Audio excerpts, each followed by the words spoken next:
Voilà, bokkutuloo on a gars, d'accord. boo jëlee réfléchir bokkutuloo Voilà, foofu. point là, bon. Voilà, on a que gars, bon, nous commençons le truc là, quoi, l'émission. Voilà, mbokki auditeurs yi ñu ngi leen di gërëm di leen sant na la tuddati laa di leen ne bonne et heureuse année yàlla na 2024 bu taxaw nii échéance dégg mu gënal ñu 2023 jeex na maa ngi leen di naan meilleur vœu de fin d'année et déwénati bon su fekkente Camara dans son petit plateau là am na ay nit yoo xam daf leen offensé mu ngi leen baalu ak échéance dégg commencé la nouvelle année là avec un nouveau départ quoi et je crois que peut-être année boobu ne duma frustré fan kenn ci plateau bi quoi bon donc la gars yéen ñi nekk fii ci plateau bi ma leen nag joyeux non bonne fête de fin d'année et yàlla dimbali ñu sàmm ñu nan la tuddee ñu mën a fekk teewe déwén yu bëree bëri quoi kon nag aujourd'hui dañuy dugg dans le vif du sujet parler toujours de l'actualité du Sénégal moom mooy nan la tuddati la le truc politique là quoi bon aujourd'hui l'émission là dañ koy centrer sur les candidatures là au niveau du Sénégal par rapport à la présidentielle 2024 maa ngi fii ci plateau bi avec samay ñetti frères yi Mamadou Konaté Pape Sarr et Coach Jobas ñu leen di defar benn analyse par rapport à ce qui est en train de se passer plus particulièrement dans le tuddati là un point boo xamee ne dans le tuddati malgré que nañu ci waxtaanee loo xamee ne bon c'est la candidature de façon générale mais spécifiquement la candidature boo xamee ne man sama intervention bëgg naa ko fi def et dinaa poser la question à tout un chacun Ousmane Sonko boo xamee ne depuis 2021 bi léegi est-ce que dégg lu ñu remarqué dans le tuddati là li nekk ci ginnaawam mooy cette volonté manifeste et j'aurai le courage de le dire ça n'engage que moi de vouloir empêcher ce jeune-là de participer aux élections de 2024.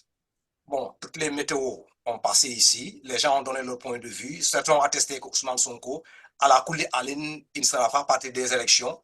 D'autres ont travaillé pour que ça, Conseil constitutionnel, aujourd'hui, on voit que Ousmane Sonko, son dossier est arrivé au niveau du Conseil constitutionnel. Léegi na affaire boobu lañu fay def analyse boobu lañu fay def et tout ce qui s'est passé au niveau du Conseil constitutionnel les gens l'ont vu et l'ont témoigné ku ci nekk day joxe son point de vue aujourd'hui dans le plateau quoi je suis là avec mes frères ku ci nekk dama lay jox kaddu une intervention de 5 minutes et chaque point boo pare nag ñu dellu après on va faire 2 tours seulement et puis l'émission là ñu daal di ko arrêter fii daal d'accord Pape Sarr waaw léegi nag yaa déglu sa appréciation par rapport li nekk di xew au niveau du Conseil constitutionnel par rapport aux candidatures, et particulièrement la candidature de Sonko. Oui, je rigole parce que vous êtes dans votre rôle. Vous avez tout fait pour que Sonko soit candidat, vous n'y arrivez pas. Et comme votre combat n'est pas encore terminé, vous allez continuer de faire du bruit jusqu'à ce que Sonko soit réellement et définitivement éliminé. Et comme ça, vous allez vous arrêter. Donc, vous êtes dans votre rôle, continuez, c'est bien. Moi, je ne veux pas perdre du temps avec Sonko. Pour moi, c'est un cas réglé. Et de toute façon, c'est devant nous. Je l'ai dit depuis longtemps. Tout ce que je vous avais prédit sur Sonko est arrivé. Vous pouvez continuer de dire non, ce n'est pas vrai. Vous avez Sonko est chez lui. Ça, je ne peux rien échanger malheureusement. Après, quand on a Asaman, on a le hein? Je ne peux rien échanger. C'est comme ça, c'est tout. Je vous comprends. Je vous comprends. C'est difficile à admettre. C'est difficile à encaisser. Mais c'est comme ça. Je pense que si on doit parler des élections au Sénégal aujourd'hui, il faut parler de ce qui fait l'actualité réellement. Ce qui fait l'actualité, c'est le parrainage. Et son lot de personnes éliminées. Nous venons de passer à un parrainage où il y a 20 candidats qui ont déposé des dossiers et qui devaient passer à tour de rôle. Votre candidat bien-aimé, lui, a fui. Vous le savez mieux que moi, qui n'a pas de dossier à présenter. Et sur les 9 pièces demandées, il en avait 3. Donc, l'avocat a fui. Et on sait qu'il reviendra parce que la loi dit que quand c'est comme ça, son dossier sera traité quand on aura fini de faire passer tout le monde. Comme il y en a 93, quand les 92 seront passés, Sonko passera pour qu'on lui dise va te reposer. Mais ce que je voudrais, moi, mettre sur la table, c'est la difficulté des uns et des autres à passer le parrainage. Alors, je pense avoir des raisons de croire que les gens ne sont pas suffisamment prudents parce que kenn ku nekk war ngaa mën a quantifier ta capacité à avoir ou non des parrains. Et si, au bout de 1 mois de circuit, tu n'arrives pas à avoir 100 000 parrains, des bons comme des moins, comme des pas bons, tu peux te dire que tu ne pourras pas être éligible au parrainage. Parce que le nax gars yu bëri, ça je le dis vraiment en live, le nax gars yu bëri mooy pourquoi ay nit jox la seen carte d'identité mu am bureau d'électeur, am numéro d'électeur. Donc une carte d'identité en bonne et due forme qui justifie que boromam dina dem voter ji. Ba pare boromam boobu bokk ci parrainage yi nga xam ne si c'est des parrainages non validés. Je vais donner la réponse parce qu'au Sénégal, il y a encore des gens qui se posent cette question.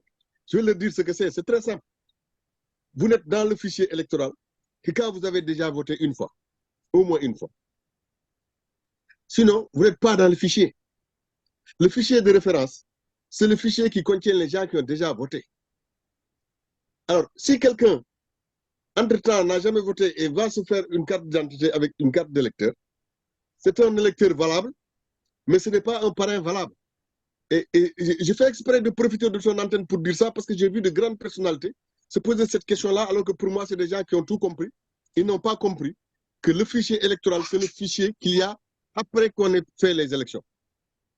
Pourquoi? Parce que j'ai des amis quand même qui sont embarqués dans cette affaire, à qui il a fallu que j'explique certaines choses au niveau des parrainages. Parce que mais moi, chaque fois que je me suis fait parrainer, j'ai pris la photocopie de la pièce d'identité.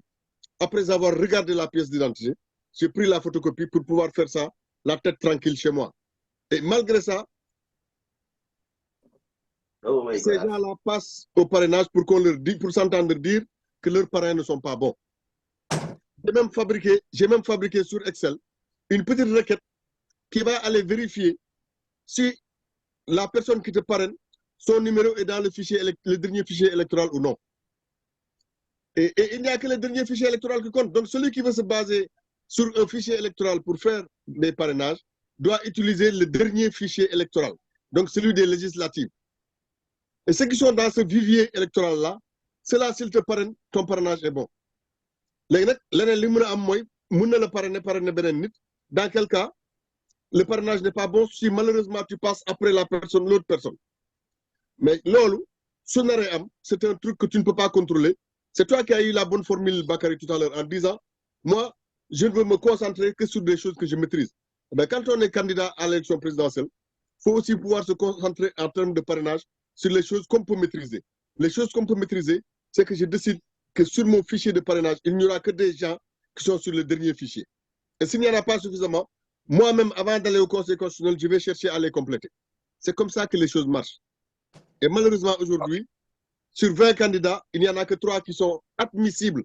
Admissibles parce que quelqu'un comme Déthié Fall, rien ne dit que parce qu'il est admissible, il va passer au deuxième tri.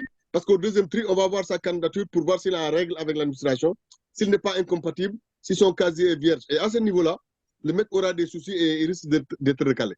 Tous les gens qui ont fricoté avec Sonko d'ailleurs sont à peu près dans ces cas de figure-là. Ok. Ouais, d'accord. Il y a une question qu'on a posée ici. Je vais indi la question encore pour que nous ayons un plateau ñu jox ma réponse pour ça quoi. C'est-à-dire quand on te demande est-ce que amna ku nek ci plateau bi ko mëna expliquer sur le plan juridique l'élimination de Sonko. Maintenant information bi nga joggé fi nga jaxal na mo mais bala nga dugg ci lolu aujourd'hui tu es dans le plateau de priorité. Oui. C'est très facile pour me dire que tu as déjà dit c'est Ousmane Sonko du bokk. Maintenant, explique-nous de façon juridique.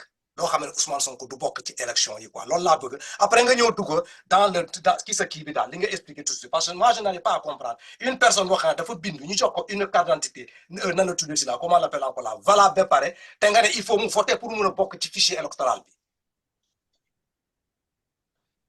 Merci Bakary. Tu sais, il y a des choses qu'il faut écouter. En ayant à l'esprit qu'on veut comprendre. Mais quand on a dans le cœur que ce n'est pas normal, on ne comprend pas parce qu'on se ferme. C'est le cas de Jobas. Mais je suis sûr que les meilleurs, vous me dire tout, vous comprendre. Pour Ousmane Sonko, parce que vous êtes resté au même point. Mais non, mais de façon juridique, tu n'as jamais parlé de façon juridique ici. Donc, je ne vais pas me deviner, je vais te répondre. Ok. C'est tout simple. Ousmane Sonko est un contumax.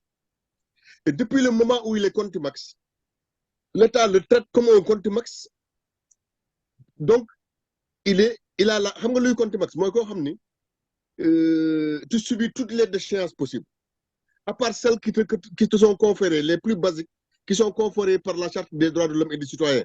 Le droit de respirer, le droit de manger, le droit de dormir, le droit de se soigner. Droits yooyu, ça c'est des droits fondamentaux. C'est des droits fondamentaux du moins de l'homme et du citoyen. Mais le fait d'être contumax entraîne la déchéance de tous les autres droits. Tous. Lan mooy contumace quoi l'article là que dit que lan moo nekk ci contumace définir ma ko quoi ñu dégg lan la contumace wax article. Un contumax c'est quelqu'un qui a été jugé par contumace. Après. loolu c'est tout un contumax. waaw kan la contumace bi di génn. Non, à partir de l'instant où tu as été jugé par contumace, tu es contumax. Non, mais d'accord, maintenant, continue. Maintenant, cette personne-là, pour nous, en état de contumace, qu'est-ce qu'il lui faut? Il n'y a que deux solutions. Oui. La première, c'est que lui, il vient de se constituer prisonnier après le jugement qui a été fait derrière lui. Nous avons jugé par contumace, nous avons 1 an. D'accord? Moi, bon, au lieu de me faire de il m'a dit contumax, je perdre tous mes droits, je vais aller me constituer prisonnier. Il vient, il dit voilà, vous m'avez jugé par contumax à 1 an de prison. Je suis venu pour d'abord, je conteste que l'affaire veut dire 1 an. Mais je suis venu me constituer prisonnier parce que j'accepte de me faire juger. Et comme ça, à partir de l'instant où il fait ça, le jugement qui avait fait de lui un contumax, il tombe. Ça n'existe plus. Et on est obligé. Et la loi dit dans les 10 jours, on doit le rejuger. Ok. Et le deuxième? Le deuxième, c'est que l'État qui t'a. Parce que quand nous jugeons le tribunal, c'est l'État contre toi. Tout le monde te donne. Même si on est ce n'est pas la famille unique qui est contre toi, c'est d'abord l'État et la famille unique. Tu comprends ce que je dis?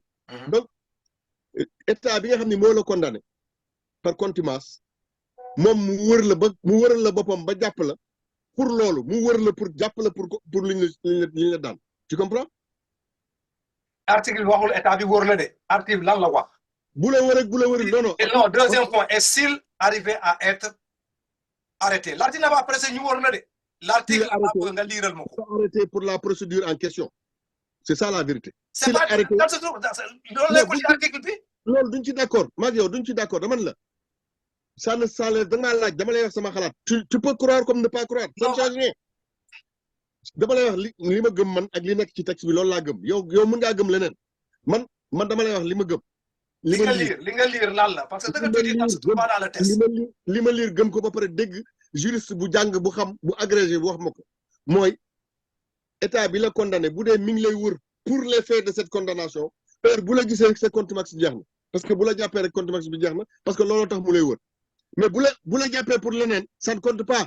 Est-ce que ça se trouve dans l'article, la loi là, c'est défini, article, est-ce que c'est écrit? C'est que toi tu dois l'interpréter. Je donne pas l'interprétation. La loi ne dit pas tout. Non, la loi, elle est impersonnelle. Elle ne décrit pas une situation exacte. Donc, elle ne peut pas se douter qu'on allait quand même attraper Sonko pour menace de la sécurité de l'État, nangam, insurrection et tout ça. La loi, au moment où on l'écrivait, ne pensait pas à cette situation-là. Elle est impersonnelle. Donc le juge John là, nous avons interprété pour clore le point de Sonko. Ceux qui sont pour Sonko. C'est très simple. Ceux qui sont avec Sonko considèrent que Sonko est contumax, n'est plus contumax depuis que l'État l'a vu. Comment l'a attrapé, mais l'a vu. Les juges là. Tu veux dire que les juges sont avec Sonko? Ça, on ne peut pas discuter avec ça parce qu'on sera demain midi, d'une d'accord. Man li ma la wax moy droit bi ma gëm. Yow mën nga gëm leneen. Après, ce qui va trancher, c'est la vie réelle. Si Sonko est viré parce qu'on a dit qu'il est contumax, j'aurais raison. Si Sonko n'est pas viré et qu'il fait partie de ces élections, tu auras raison. Donc, on va perdre du temps. Laisse-moi plutôt parler d'une situation inédite. Voilà. Laisse-moi parler d'une situation inédite. Pour Dimbali Gaï, même si c'est tard, il y en a qui ne sont pas encore passés au conseil. Ouais. Il faut nous ramener fichier yi ñu yoré mën nañ ko ñom contrôler bala conseil constitutionnel de contrôler toi-même tu peux contrôler. Le fichier électoral, et Konaté est en train de s'énerver pour rien, le fichier électoral, sa définition, c'est le fichier qui a été constitué à partir des élections. C'est ça un fichier électoral. Ce n'est pas le fichier qui regroupe tous les gens qui peuvent voter. Il y a une nuance. D'ailleurs, le fichier électoral ne se constitue qu'après les élections. Le dernier fichier électoral à jour, c'est celui des législatives. Donc, parrainage, tu te bases sur ce fichier-là, qui est libre, qui est sur Internet, que moi j'ai, que je peux vous partager tous, si vous le voulez. Je n'ai pas payé 1 centime. Je ne soudoie personne. C'est un fichier complètement gratuit, disponible. Sénégalais, nous devons réfléchir sur eux. Mais les partis qui vont tomber pour ça, nous devons virer ce président responsable de la commission électorale parce qu'il est nul, parce qu'il ne comprend rien à ce qui se passe. Le fichier électoral, c'est le fichier des élections, celui qui a été constitué à partir d'une élection. Et le fichier électoral à jour, c'est toujours celui des dernières élections. Le présidentiel, le fichier BIGAM, ce sera ça le fichier électoral à jour. Tu comprends ce que je dis? Je parle en français et j'espère que c'est compréhensible. Eh bien, donc, si tu veux vérifier tes parrains, il faut les faire en fonction du fichier électoral. Parce que c'est celui-là qui va être vérifié. Ou à Conseil constitutionnel, il compare tes parrains au fichier de l'élection des législatives. Est-ce que je me suis fait comprendre? Et rien d'autre. Okay. J'ai aidé des gens, j'ai fait des requêtes, j'ai partagé des requêtes. Mais je n'arrive pas à comprendre qu'ils ne comprennent pas ça. Ça, c'est une difficulté. Si tu prends du tout venant, est-ce que tu as voté? Comme parrain, tu vérifies sa carte d'identité, tu vérifies que ça a une carte d'électeur. Tu sois pareil. J'ai fait une requête que j'ai partagée à beaucoup de gens pour les aider. Requête Bob, elle va aller vérifier dans ton fichier électoral si cette personne-là existe dans le fichier. Et si la personne existe, dans leur fond, à quel niveau? Ban mon numéro sur la commune concernée. Tu comprends? Et comme ça, tu sais que tu es un bon pareil, tu continues. Ok. Ça, c'est ce que tu maîtrises. Je ne veux me concentrer que sur des choses que je maîtrise. Les gens qui font des élections doivent se concentrer sur ces choses-là. S'ils ne sont pas capables après de faire une liste qu'ils peuvent faire sans doublon, c'est que nous avons Excel, nous avons Access, nous avons Dara. Mais au moins, il y a des étudiants qui courent les rues, qui ne travaillent pas et qu'on peut payer 2 jours à fabriquer une contrainte sur Excel qui fait que d'autres ne peuvent pas doublons. Donc, les doublons internes là, comme on dit, il y a un mec qui a fait le fichier. C'est pas ça qui parle alors que je veux être candidat demain. Mais moi, si je veux être candidat demain, si on me vire pour un parrainage, je ne me le pardonnerai pas. Ça veut dire que je suis nul et non avenu. Président. D'accord. Ok, merci beaucoup, gars. Je sais que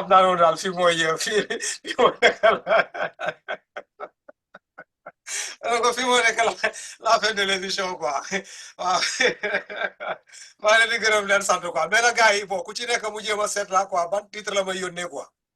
Pas ça, la gamme. C'est quelque chose que j'ai réservé pour priorité. C'est un scoop. Parce que les gens ne le savent pas. Je me suis rendu compte que la plupart des gens cherchent un fichier électoral qui existe déjà et ils vont chercher autre chose. Ils disent pourquoi on n'a pas donné le fichier électoral. Comment les gens vont vous donner un fichier qu'ils n'ont pas? Le fichier est public. Tu le télécharges? D'accord. Ok, on a ça. On a gagné. On a fait 2 heures sans là. On a perdu 3 heures sans là sur la mécanique là. Bon, on se donne rendez-vous la semaine prochaine, quoi. Et je crois que c'est une élection inclusive là. Mais je suis trop fort, quoi. Ça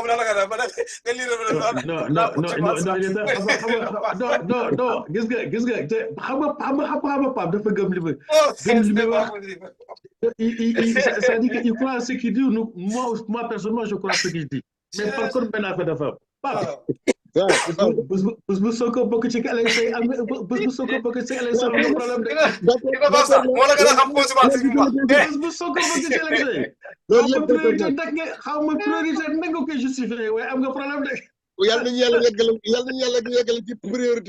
Après élection.